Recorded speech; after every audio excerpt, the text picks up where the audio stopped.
Welcome back everyone to yet another exciting recap, and today I'll be going through my 5th round game in the Colombo International Chess Festival against none other than Arena Grandmaster Praneeth Chandrasekhara.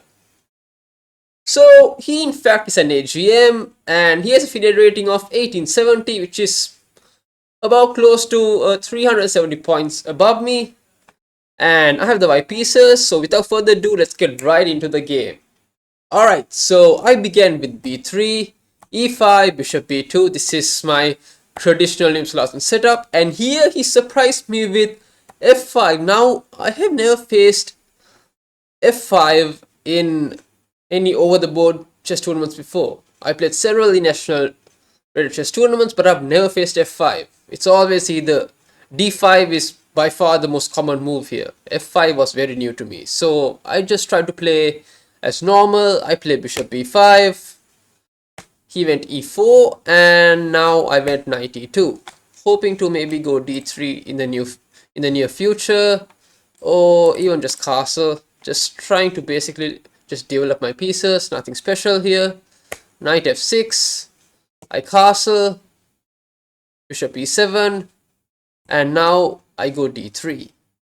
He castles, and I play knight bd2. I was like, there's no reason for me to just immediately take, so I'll just develop my knight and then threaten to take. So here if I just taken, well, I'm pretty sure he just play either f takes e4 or knight takes c4. So I was like, maybe just go knight d2 and then threaten to take, because now with knight d2 I am, let's just pretend he plays a random move here.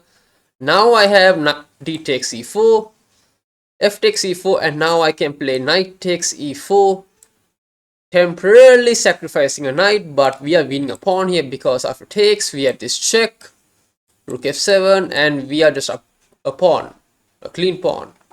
So yeah, I saw this and I played knight bd2, preparing to take on the next move. He obviously saw this and played e takes d3, bishop takes d3, and d6, knight d4, just improving the position of my knight. Takes. Here I was not sure whether I wanted to capture with the bishop or with the pawn. I decided to play e takes d4 because I just want a pawn on d4 with which I can play c4 later on and perhaps control the center. E takes d4 helps me expand to a center a bit more, so yes, that move makes more sense. Knight g4. Now over here I knew that this could be a small problem for him. I knew this was like not the best move here, and turns out I was right because the engine agrees with me. Knight g4, I think it was a bit too premature, and yes, c4, I played the best move. C4, even bishop f6, and now queen c2, just applying pressure on this f5 pawn. Even knight h6, and I went rook e1.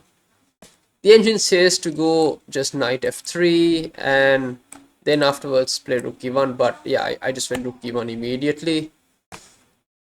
Rook e8, d5. The engine is not too fond of this. Apparently I lose quite a bit of my advantage. D5, because now takes, even bishop d7, and here I played queen d4, just trying to centralize my queen. Nothing special here. I did consider knight f3 and then knight d4, but then after queen f6 he would pin my knight to the queen and I won't be able to move my queen around freely, so I wasn't sure about that, which is why I just thought, okay, I'll centralize my queen a bit. b6 was played, I suppose, to stop any c5 ideas in future. I was considering b4 and c5 here. Knight f3, knight f7. Now I take, he takes back, and rook e1. Queen f8. just putting pressure on this pawn, and also maybe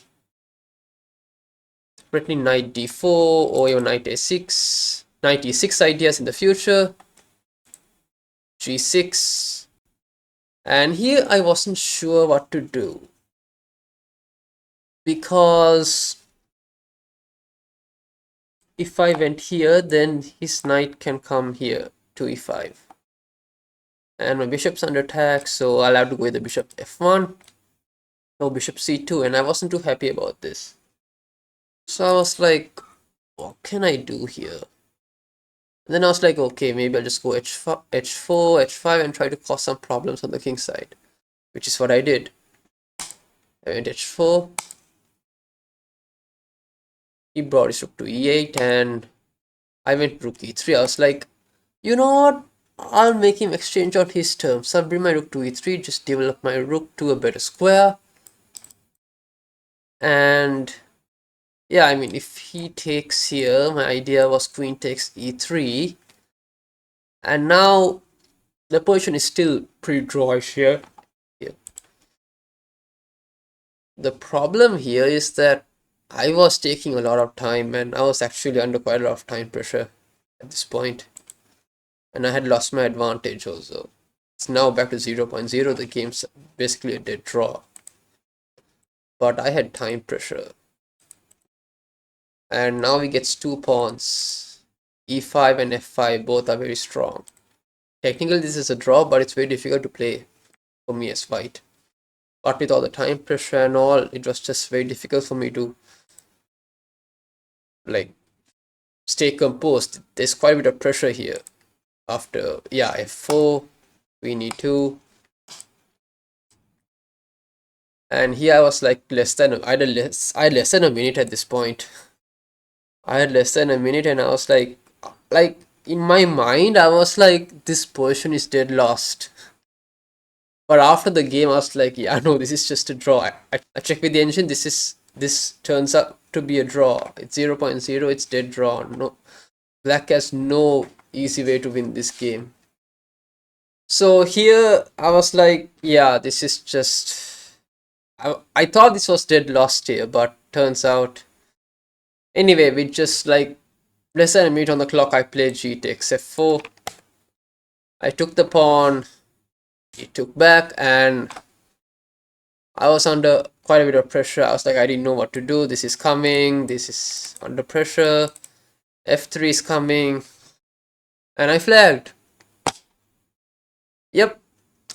My time management was completely off in the game. Yeah, it's so unfortunate. I mean, come on. This was a drawn endgame. How did I get flagged like that? Very unfortunate. But oh well. You live and learn. That's okay. Maybe next time we'll get him. Alright, so we've actually lost 2 games in a row. And I'll catch you all in the next recap, and hopefully, don't worry, we do bounce back eventually. Just a small spoiler.